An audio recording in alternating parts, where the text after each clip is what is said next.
Selamat datang di podcast Open Heart with Poltak IP Sibarani. Podcast ini adalah sarana untuk menguraikan atau memperbincangkan hal-hal yang penting, yang berguna dalam hidup kita sehari-hari, yang di dalamnya terkandung nilai-nilai yang bersifat edukatif, teologis, filosofis, dan etis. Uraian atau perbincangan akan disampaikan secara topikal atau tematis. Selamat mengikuti.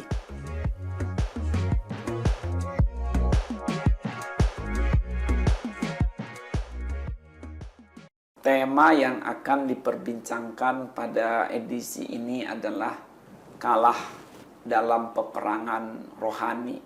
Kalah dalam peperangan rohani. Untuk memperbincangkannya sudah hadir dua kawan. Yang pertama adalah Bapak Iman. Apa kabar Bapak Iman? Baik, Pak. Syukur ya. Lalu Ibu Rohana. Apa kabar Ibu Rohana? Baik, Pak. Terima kasih. Syukur juga ya. Terima kasih Bapak Ibu sudah kembali berkenan hadir untuk berbincang lagi dengan saya pada edisi hari ini. Perbincangan kita seperti yang saya sudah sebutkan tadi adalah temanya itu kalah dalam peperangan rohani.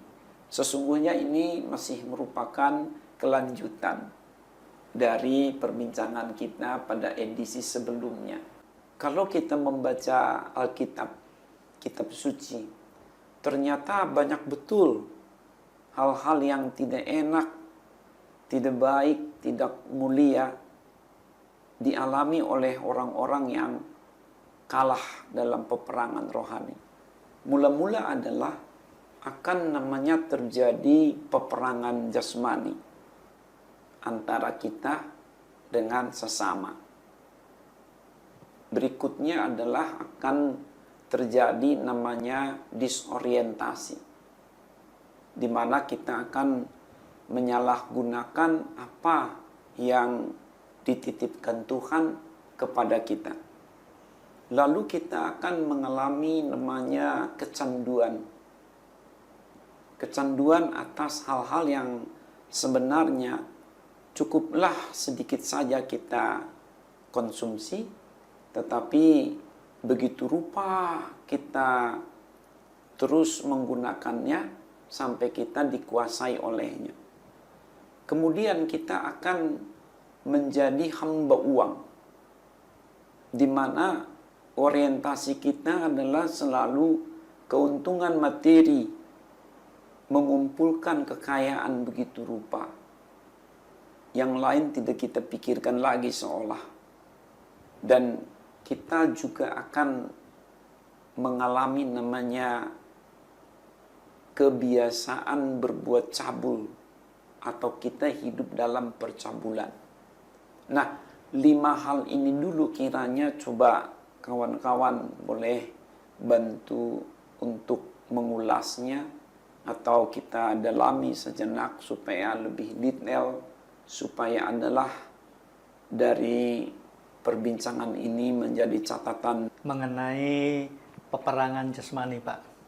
Bagaimana kita tahu atau bagaimana kita menyadari kalau kita sudah kalah dalam peperangan rohani itu, sehingga terjadi peperangan jasmani atau kita menyakiti sesama kita. Apakah ini suatu kebiasaan yang terus-menerus atau hanya sesekali saja? Gitu, Pak. Kan sangat sulit membedakan ini, Pak. Iya, peperangan jasmani itu sama dengan peperangan fisiknya. Di mana ya kita akan pukul orang, tapi bukan sekedar memukul, melainkan ada niat untuk betul-betul mencelakainya, untuk betul-betul bahkan kalau bisa mematikannya.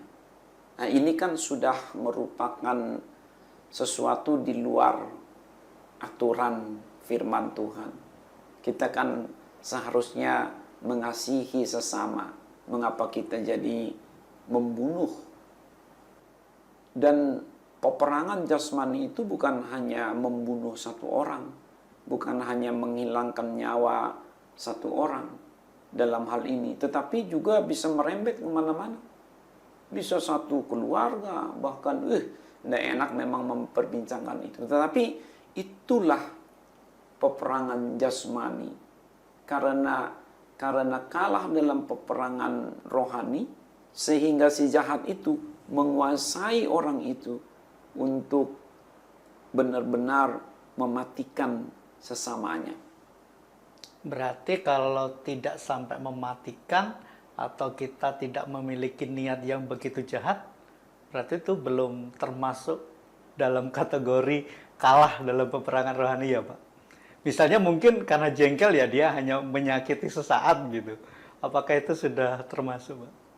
Ya tentu peperangan itu kan ada tingkatannya juga ya. Nah iya itu maksud saya Pak. Ada juga klasifikasi dan progresivitasnya. Tetapi apapun itu sebenarnya tidaklah tepat kan, kita ini kok sampai mencelakai orang. Itu kan tidak benar. Kita menjadi mesin penyiksa bahkan pembunuh bagi sesama, itu kan tidak benar. Mengapa saya katakan akan terjadi peperangan jasmani jika kita kalah dalam peperangan rohani dengan si jahat itu? Karena iblis itulah yang menjadi bapa pembunuh. Memang niatnya itu mau membunuh. Dia adalah pembunuh dari sejak awal. Jadi siapapun yang mencelakai hingga menghilangkan nyawa sesamanya, itu berarti dia sudah berada di bawah kendali kuasa si jahat itu.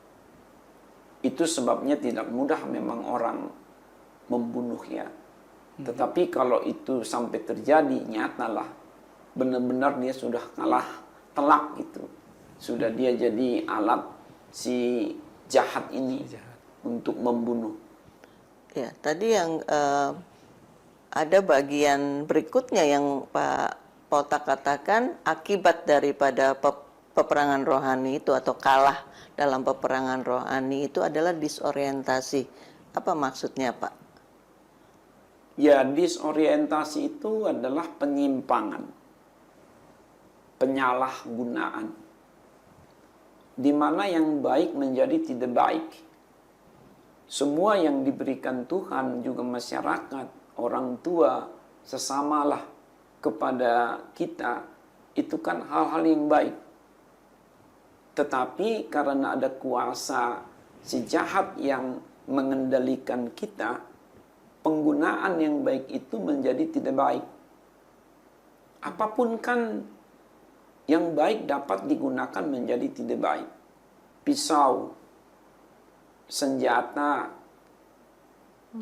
lalu seksualitas.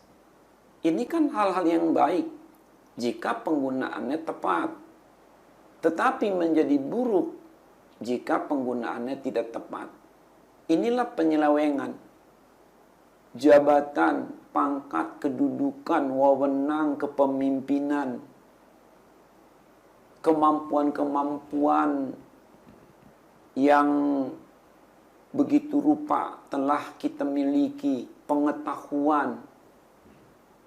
Semua itu baik yang kita dapatkan. Tetapi kembali ketika kita disetir oleh kuasa si jahat ini, ya kita keok aja udah ngikutin apa maunya dia.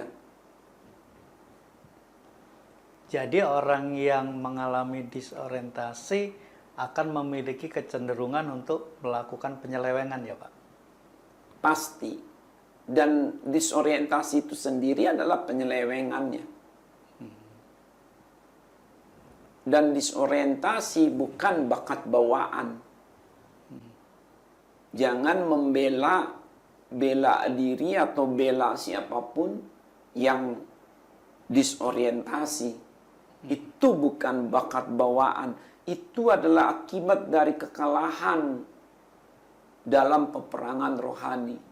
Kalau orang kalah dalam peperangan rohani berkaitan dengan seksualitas, dia menyerah untuk berbuat yang tidak baik di seputaran itu, ya sudah, dia akan menjadi budak seks istilahnya.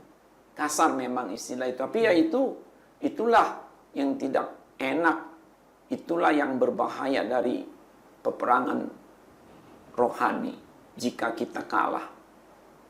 Kalau saya ambil salah satu contoh dari dalam Alkitab, bisa nggak ya Pak? Misalnya contohnya itu Daud. Ketika dia ketahuan berselingkuh dan Batseba itu hamil, maka dia mulai kacau itu. Dia mulai bingung bagaimana caranya ini untuk menutupi aibnya. Sehingga karena si Uria ini disuruh pulang, nggak mau ketemu istrinya, sudah dibuat mabuk juga nggak mau pulang, sehingga sampailah pada titik terakhir itu. Dia ditaruh di paling depan di medan pertempuran itu, Pak. Ya, itu. Itu adalah contoh disorientasi dalam kehidupan Raja Daud. Memang tragis ya. Itulah bahaya dari kalah perang dia. Kalah peperangan rohani. Di mana dia digoda untuk menikmati tubuh dari yang bukan istrinya sendiri. Kurang banyak apa istri Daud?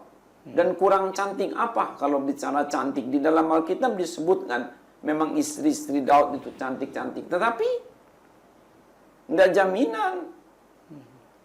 Tidak jaminan apa yang kita sudah miliki. Jika kita ini kalah dalam peperangan rohani, kita akan disorientasi. Kalau lihat seperti itu berarti disorientasi ini atau kalah dalam peperangan rohani itu bisa kemana-mana ya Pak? Maksudnya awalnya kan penyelewengan seperti itu, dia kalah di dalam hal bisa dikatakan seksual, lalu akhirnya dia membunuh itu dalam kalah di dalam hal bidang lainnya seperti itu. Bisa menjadi satu paket, merembet ke hal lain karena dia seperti api yang dapat membakar apa saja jika tidak dipadamkan. Atau seperti virus yang dapat menyerang tubuh siapapun jika tidak dibatasi. Ya, hal lain yang tadi Bapak sebutkan adalah juga kecanduan. Itu kelihatannya kalau seseorang itu candu bisa merembet kepada yang lain juga ya Pak? Sama. Candu obat-obat terlarang. Dia akan menjadi pembohong. Seisi rumahnya dibohongi. Lalu dia akan ngutang-ngutang nggak bayar. Lalu yang memberi utang padanya jadi susah. Bahkan dia akan menjadi pencuri. Dan dia dapat juga istilahnya menjual dirinya demi menutupi atau memenuhi kecanduannya itu. Jadi kecanduan ini bukan hanya obat-obatan terlarang ya Pak. Jadi misalnya bisa saja orang itu kecanduan seks bebas begitu Pak. Karena dia sudah melakukan, akhirnya ketagihan dan melakukan terus begitu Pak. Betul. Ingin lagi.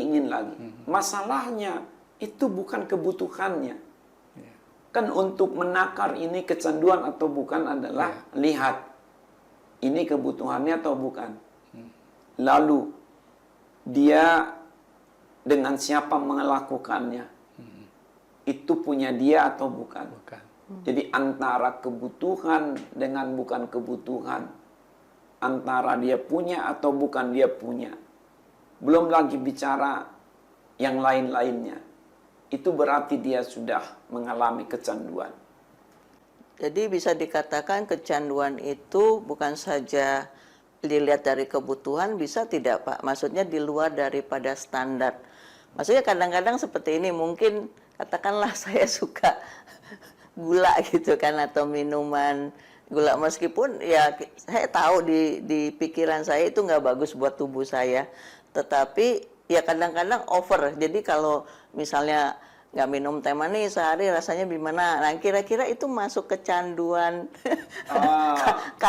Itu peperangan rohani atau gimana Pak? Iya, itu menarik. Begini, peperangan rohani itu adalah ada ciri-cirinya. Tidak semua pergulatan batin itu merupakan peperangan rohani. Kalau yang kita pergumulkan atau perdebatkan dalam diri kita adalah rasionalitas, hal-hal yang saintifik, pengalaman kita secara pribadi yang baik, lalu kita bergulat dengannya iya atau tidak, gitu ya. Tidak sampai itu merupakan peperangan rohani. Peperangan rohani adalah apabila sudah ada kuasa si jahat nimbrung di dalamnya, bahkan benar-benar menggoda kita. Misalnya berupa suara-suara, entah pada saat kita tidur kah, atau pada saat kita ini sedang bengong, atau pada saat kita ini sedang mengingini sesuatu. Tetapi ada suara tertentu yang betul-betul menggoda kita. Dan itu nyata-nyata melanggar hukum Tuhan. Bukan sekadar hal-hal yang sifatnya saintifik tadi. Kalau, aduh, saya ini kok suka manis-manis. Atau saya suka yang asem-asem. Tapi perut saya ini sebenarnya tidak kuat. Bisa sakit. Nah, jangan serta-merta berkata itu peperangan rohani.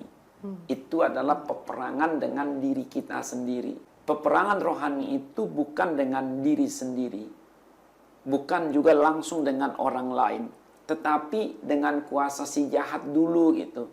Kalaupun ada media atau perantara yang dipakai kuasa si jahat ini, maka itu adalah yang bukan pada diri kita langsung. Mesti ada pintu, ingat tak? Lapisan luar, baru lapisan dalam, begitu. Nah, kalau itu hanyalah ya perut kita jadi sakit, ya saya melihat itu belum kategori peperangan rohani. Tetapi pastilah kita juga akan sengsara kalau kita tidak mengikuti hikmat Tuhan. Kita abaikan pengalaman kita, berarti kita tidak sayang juga pada diri sendiri. Namun tidaklah langsung itu disebut sebagai peperangan rohani. Ciri-ciri lain adalah jika dia betul-betul melanggar namanya standar moral. Bukan hanya sifatnya teknikal. Tetapi kalau sudah melanggar standar moral, itu udah tadi disorientasi. Jika kalah dalam peperangan rohani, maka bisa menyebabkan seseorang menjadi hamba uang. Nah, ini saya masih sedikit kurang mengerti, Pak.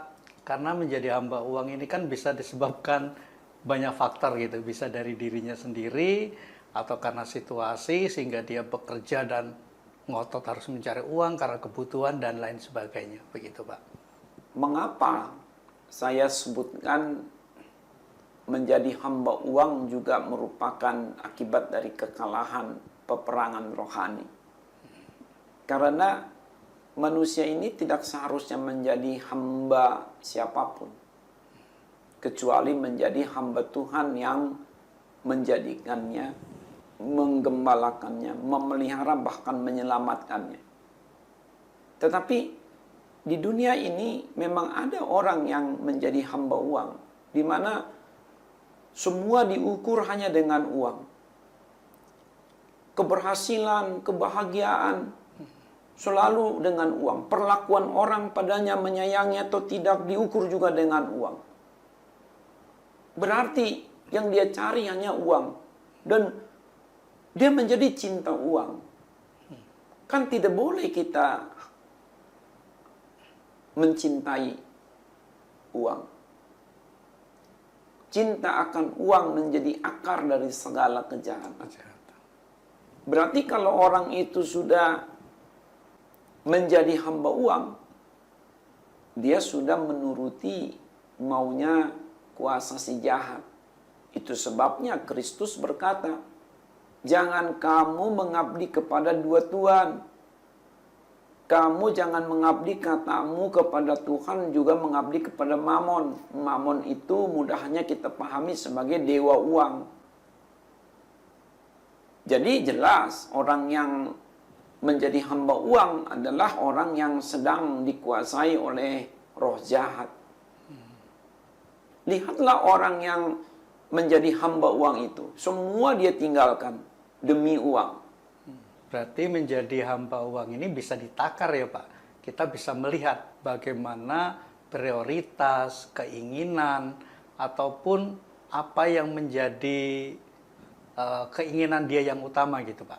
Berarti selalu semuanya itu diukur dengan uang gitu. Betul. Kalau dia tidak ada uang, dia bingung sekali. Kalau dia tidak ada uang, dia takut sekali. Sebaliknya, kalau dia ada uang, dia senyum bukan main. Ini berarti dia sudah dikendalikan oleh spirit of mammon. Sudah dikuasai oleh mamonisme.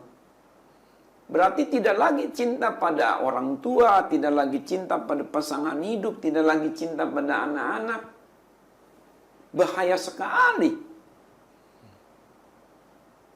Termasuk nanti bekerja hanya untuk uang. Uang. Bukan lagi sebagai ministry. Bukan lagi sebagai perbuatan yang baik. Perbuatan yang menolong orang.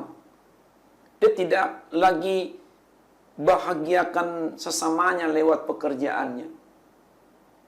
Dan gara-gara uang dia bisa kembali baku hantam.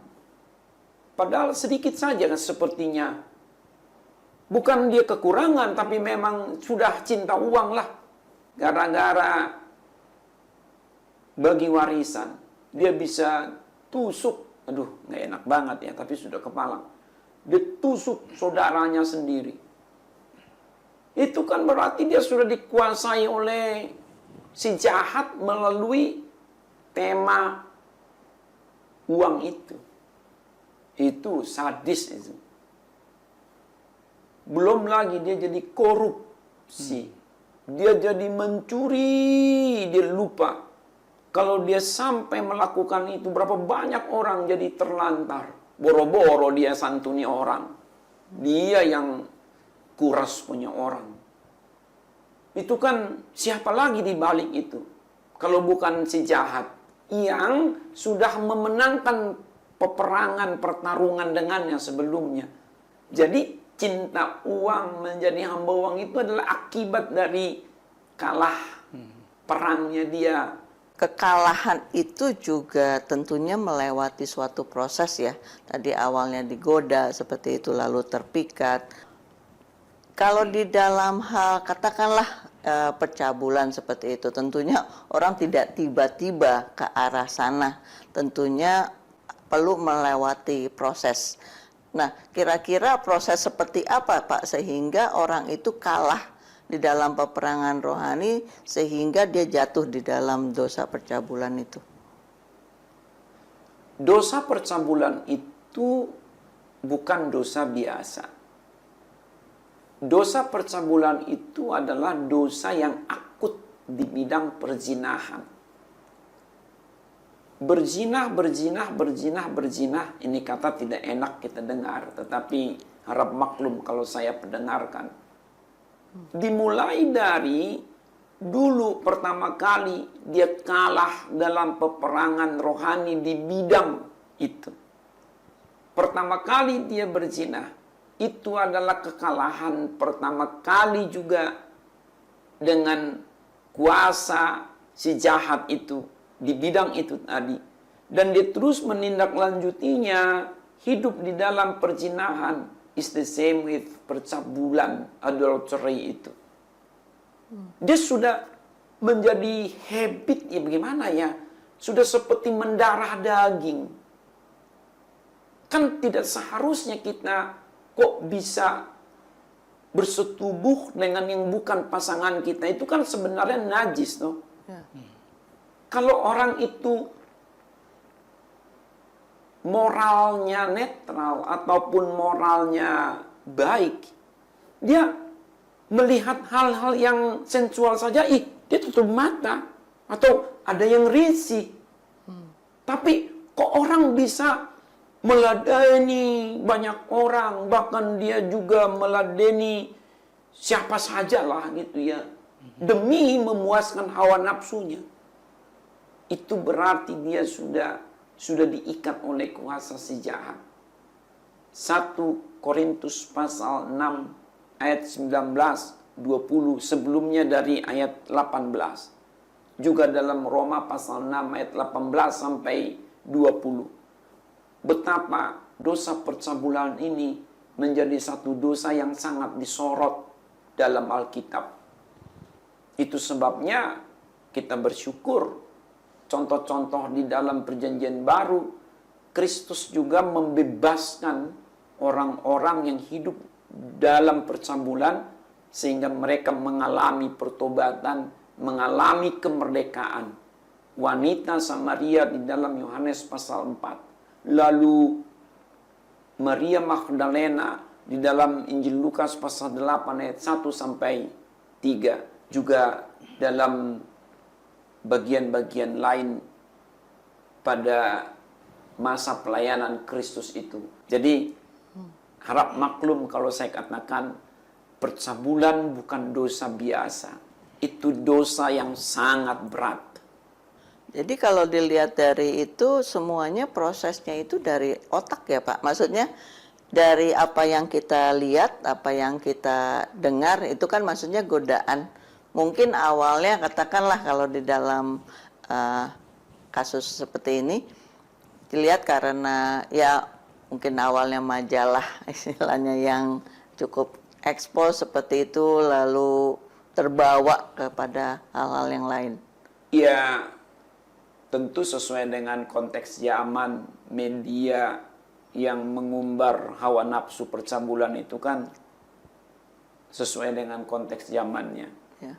Tetapi ya umumnya itu betul, berupa gambar-gambar sensual. Itulah yang disebut pornografi. Tetapi juga ada namanya, istilah saya sendiri paling tidak, ya bahasa porno. Godaan-godaan sensual. Bahasa-bahasa yang mengumbar akan sensualitas itu juga sama pornonya itu. Itu sebabnya kalau orang mengalami spirit of adultery di dalam dirinya, roh percabulan, doain Pak. Doain, maka dia akan mengalami namanya manifestasi. Karena dia dirasuk oleh kuasa gelap, ada roh jahat yang mengendalikan dia di dalam dirinya.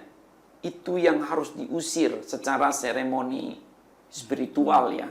Ketika kita doakan dalam rangka pengusiran roh jahat itu dalam diri orang yang kita sinyalir lah, ada roh percabulan, itu dia akan manifestasi. Dan manifestasinya itu ya, nah ini kalau kita bicara kuasa gelap, memang tematik juga. Tergantung dia dikuasai oleh roh apa gitu. Kalau dia dikuasai oleh roh kesombongan, gayanya beda tuh setan. Manifestasinya. Kalau dia dikuasai oleh roh sport ataupun bela diri, itu gayanya lain lagi. Kalau dia dikuasai oleh roh LGBT, roh percabulan tadi, gayanya beda Pak. Itu kita harus betul-betul dalam penguasaan Roh Kudus total tuh. Supaya kita dapat membantu mereka terlepas dari ikatan kuasa gelap itu.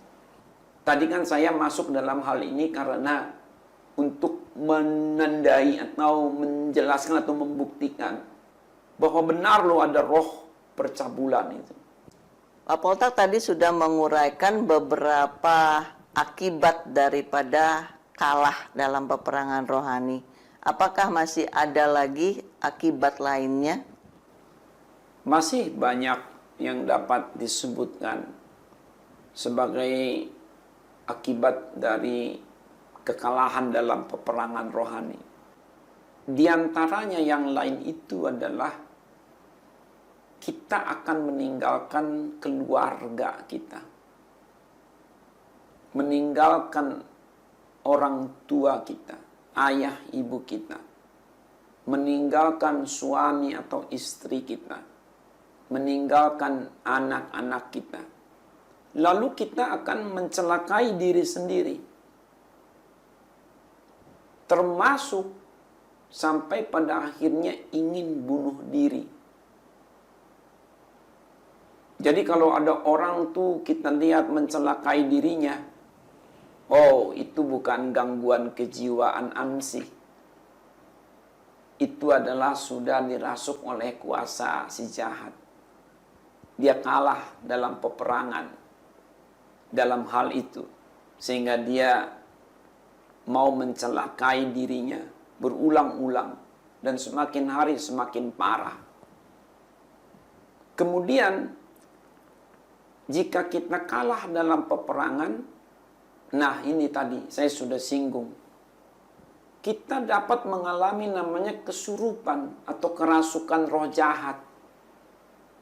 Di mana roh jahat itu masuk di dalam diri kita. Lalu kita akan mengalami namanya gangguan kejiwaan berat dan akut. Istilah untuk ini adalah mengalami kegilaan. Dan izinkan saya menyebut yang terakhir dalam kesempatan ini adalah, dan ini fatal, yakni kita mengalami kemurtadan. Kita murtad. Mengapa murtad itu fatal sekali? Karena ya sudahlah, sampai jumpa di neraka sudah. Sudah murtad. Dia sudah meninggalkan Tuhan. Tadi ada penjelasan yang cukup membingungkan. Tadi Pak Poltak bilang seorang yang kalah dalam peperangan rohani bisa meninggalkan orang tua, meninggalkan suami, istri, anak-anak. Situasi seperti apa Pak yang sehingga orang yang kalah dalam peperangan rohani itu melakukan hal tersebut? Ya jelas. Bagaimana seseorang sampai meninggalkan orang yang dicintainya? Kalau bukan karena kuasa kegelapan, kuasa si jahat, nggak bakal. Coba lihat. Kita dari sejak kecil, apa-apa, mama, papa, mana mama, mana papa? Mama, papa. Kok bisa kita tinggalkan ayah ibu kita dalam keadaan marah, kesal, benci? Kita tidak peduli, dia lagi sakit, lagi apa begitu, tahu. Itulah anak yang disebutkan di dalam Injil Lukas pasal 15 ayat 15 sampai dengan 30 itu. Itu dirasuk roh jahat sudah. Bagaimana seorang yang berjanji nikah sehidup semati di hadapan orang tua, kerabat, di hadapan jemaat, hamba Tuhan dan para malaikat, bahkan di hadapan Tuhan sendiri. Kok dia bisa tinggalkan istrinya, dia bisa tinggalkan suaminya kalau bukan dikuasai oleh roh jahat? Bagaimana kok bisa seseorang itu ditinggalkan anaknya kalau bukan karena dikuasai oleh roh jahat? Bagaimana? Ini bukan ditinggal dia pergi bekerja, bukan ditinggal dia pergi sekedar juga akan masuk tamasya ansi, tapi memang ditinggalnya itu memang karena dia tidak mau lagi berkeluarga. Tapi bukannya kadang-kadang ada kasus tertentu terjadilah konflik di dalam keluarga sehingga membuat orang tersebut meninggalkan keluarganya. Konflik seperti apa sampai dia meninggalkan? Ya contohnya kalau misalnya seorang istri meninggalkan suaminya karena kasus KDRT, daripada dia celaka dan bisa mempertaruhkan nyawanya, ya lebih baik dia tinggalkan. Itu berarti bukan dikuasai oleh kegelapan. Itu bukan karena dikuasai roh jahat. Itu bukan karena kalah dalam peperangan rohani. Kekalahan dalam peperangan rohani yang mengakibatkan dia meninggalkan keluarganya itu adalah keluarganya dikorbankan olehnya, bukan dia yang jadi korban. Oke, jadi kasusnya katakanlah tidak ada sesuatu yang mencelakakan atau merugikan dia keluar atau meninggalkan mereka. Seperti itu. Malah dia sebenarnya yang menyusahkan keluarganya, ditinggalin begitu saja. Memang kan iblis si jahat, kuasa gelap ini menghancurkan dunia dengan cara menghancurkan keluarga. Kalau keluarga sudah hancur, maka dunia akan hancur. Iblis akan membuat keluarga itu saling menyakiti. Sehingga walaupun masih tinggal di dunia, tapi seperti di neraka sudah. Bagaimana kok bisa benci kepada suaminya, benci kepada istrinya, benci kepada orang tuanya, benci kepada anaknya. Wah, ini kalau bukan roh jahat siapa itu coba? Belum lagi ditambah dengan dia susahkan keluarganya, dicuri ini itu, dia ambil milik keluarganya, dia hura-hura sendiri, tinggallah keluarganya sengsara. Bukan main. Contoh, ini kaitannya juga dengan mencelakai keluarga. Kalau seseorang sudah dia itu melecehkan anaknya, melecehkan saudaranya, melecehkan orang tuanya, melecehkan apapun, termasuk melecehkan seksual. Kalau bukan karena roh jahat ini, saya nggak yakin yang lain. Kalaupun disebut dia gangguan psikologis, itu bukan gangguan psikologis semata. Tapi itu sudah juga plus dengan kuasa gelap yang merasuknya. Bagaimana kita kok sama orang tua yang harusnya kita, memperlakukannya seperti Tuhan yang tidak kelihatan, ataupun saudara kita atau anak kita, kok teganya gitu ya, dasar sudah dirasuk roh jahat, kalah gitu. Maaf ya, saya agak kesmaning kalau ngomongin ini juga peperangan rohani ini. Ya. Pak, bagaimana dengan mencintai diri sendiri, Pak? Kadangkala orang mencintai dirinya sendiri ini juga tidak peduli terhadap keluarga, terhadap orang lain juga. Apakah ini juga orang yang lebih cenderung mencintai dirinya sendiri ini juga ada pengaruh dari roh jahat ini, Pak? Mencintai diri sendiri itu ada batas kewajarannya.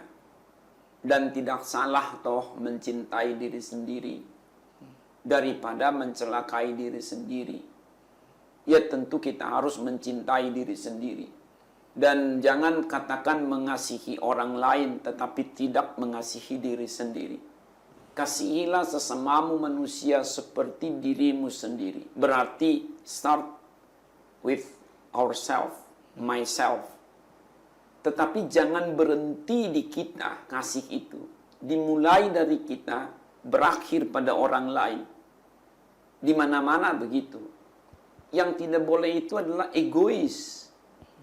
Egois berarti dia hanya mencintai dirinya, tapi tidak ada kasih terhadap sesama sedikit pun.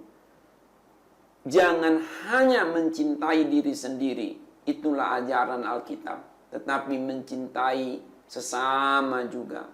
Filipi 2 ayat 4. Juga Roma, surat Roma pasal 15 ayat 1 dan 2. Berarti tidak ada hubungannya dengan kuasa jahat atau roh jahat ya, Pak? Kalau dalam kasus ini ya, dalam kasus ya, kalau sekedar mengasihi diri sendiri itu tidak ada kuasa si jahat itu. Tetapi nanti kalau dia sudah egois, nah berarti dia sudah peperangan rohani tersendiri. Atau dia hanya peduli dengan dirinya, dia tidak pikirin orang lain, itu sudah peperangan rohani tersendiri. Namun kalau dia rileks, lalu dia makan, dia senang makannya, dia buat makanan buat dia happy, dia tamasya, ya itu bagus lah. Dalam Alkitab disebut, di dalam kitab Ulangan, kalau kamu diberkati Tuhan, hasilnya itu harus kamu belanjakan untuk yang menyenangkan dirimu juga. Tapi jangan sendirian selalu. Nikmati buah yang sudah keluar dari pohon itu. Jangan takut petik buah itu. Itu adalah bagian hasil kerja kita. Nanti dia akan berbuah lagi kok. Jangan takut, ada musimnya. Jadi kita memang harus nyenangkan diri dong. Masa jadi orang cembetut aja, nggak urus dirinya, nggak mandi pula, nggak gosok gigi termasuk. Itu jangan-jangan sudah dirasuk roh jahat itu. Jadi kalau lawannya itu justru dia kalah dalam peperangan rohani ya, maksudnya tadi tidak mengurus diri, bisa juga mencelakakan dirinya sendiri. Kan kalau kita lihat akhir-akhir ini banyaklah kasus-kasus maksudnya bunuh diri seperti itu. Itu kan nggak mudah Pak, maksudnya jangankan bunuh diri ya, maksudnya mencelakakan diri kita sendiri, kita kepotong aja, duh kayaknya sakit. Dan kita bisa bayangkan itu nggak normal sekali sampai orang bukan saja niat tetapi juga mengeksekusi dirinya sendiri. Iya, betul. Betul, memang kita harus juga bijaksana berbicara mengenai bunuh diri. Ada juga unsur-unsur lain yang kita harus perhatikan ketika mengurai atau memperbincangkan seputar bunuh diri. Termasuk kalau itu bunuh diri anak-anak yang masih anak-anak sampai remaja pemuda, itu umumnya adalah dia ada gangguan spiritual yang seharusnya dia tidak boleh hadapi sendiri. Dia harus dibantu. Ya. Kalau ada sesama kita yang masih relatif muda, anak-anak lah gitu, remaja, mengalami praktek seperti itu, yang dia membunuh dirinya sendiri, ini sebenarnya juga kegagalan buat kita. Kita seharusnya hadir bersama dengan dia, karena dia belum dewasa. Dia masih di bawah bimbingan. Istilahnya gini, kemana aja lo, Pol, anak lu nggak dilihat. Kemana aja lo, Pol, adik lu nggak dilihat. Kemana aja lo, Pol, ponakan lu nggak dilihat. Kalau seseorang bunuh diri, tentulah dia tidak mengasihi dirinya. Namun ada kasus-kasus tertentu soal bunuh diri ini yang harus lebih pokok. Kapan-kapan coba kita urai secara lebih mendalam dan lebih komprehensif. Tetapi secara umum, orang yang melakukan bunuh diri adalah yang dikuasai oleh roh jahat. Kalah dia di dalam peperangan rohani sehingga dia membunuh dirinya sendiri. Dan itu ditandai dengan mulai tidak peduli dengan kebutuhannya sendiri. Maka ada gangguan-gangguan psikologis dulu yang dipepet oleh kuasa kegelapan, lalu akhirnya nanti dia tidak lagi hanya sebatas mengalami gangguan psikologis semata, kemudian ternyata dia sudah dikuasai terus oleh kuasa gelap itu. Itu sebabnya persoalan-persoalan psikologis harus juga langsung diladeni dengan perkara-perkara atau pendekatan spiritual. Jadi langsung diimbangi. Istilahnya begini, kalau ada gangguan psikologis, jangan hanya dibawa pendekatannya itu terapi psikologis ANSI, tetapi juga harus ada pendampingan spiritual sekaligus. Disitulah dia dua-dua dengan pendekatan itu, sehingga iblis tadi atau kuasa gelap yang mau nempel pada saat yang riskan itu dia tidak keburu masuk. Bincangan ini tentu bukan segalanya. Masih ada kelanjutannya.